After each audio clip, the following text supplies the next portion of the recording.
नमस्कार सम्पूर्णमा। हाम्रो जीवन चलाउनको लागि हामीले विभिन्न किसिमका कामहरू गर्नुपर्ने हुन्छ। कहिले घरायसी कामहरू, कहिले घरभित्रका कामहरू, कहिले घर बाहिरका कामहरू, कहिले वनपाखाका कामहरू, कहिले खोला नालाका कामहरू, कहिले खेतबारीका कामहरू।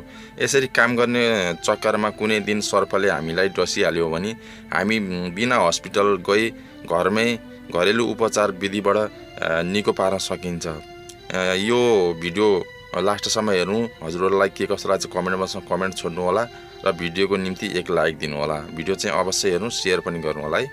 कुनै पनि विषालु चिजले टोक्यो भने त्यसको विष कसरी झार्ने अथवा त्यसलाई विष नलाग्ने कसरी बनाउने, मैले यहाँहरूलाई आज यो विष नलाग्ने उपाय जुन जडीबुटीको आधारमा छ र यहाँहरूलाई सर्पले टोक्यो, अब तत्काल हस्पिटल जाने कुरा त भएन।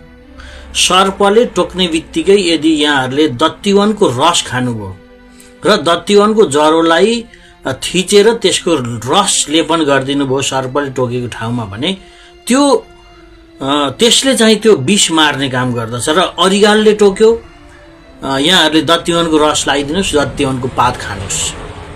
अथवा यहाँहरूलाई झिमरीले टोक्यो अथवा चाहिँ माउरीले टोक्यो, बिच्छीले टोक्यो, कुनै पनि विषालु चिजले टोक्यो भने यहाँहरूले तत्काल गर्ने उपचार के हो त भन्नु होला भने यही दत्तीवनको रस खाने अनि रस लगाइदिने, ताकि जराको रस लगाइदिने, माथि बोटको रस चाहिँ आफूले खाने हो भने यसले यहाँहरूको तत्कालका लागि विष मार्ने काम गर्दछ। यदि यवन भनेको यस्तो जडीबुटी हो कि यो देवत्व प्राप्त हुने जडीबुटी हो, यसले धेरै कुरालाई सहयोग गर्नेछ। मैले अघिल्लो भिडियोमा नि भनिसकेको थिएँ, यसले वाक सिद्धिको लागि पनि यो प्रयोग गरिन्छ। यसको रसले वाक सिद्धि पनि हुने गर्दछ।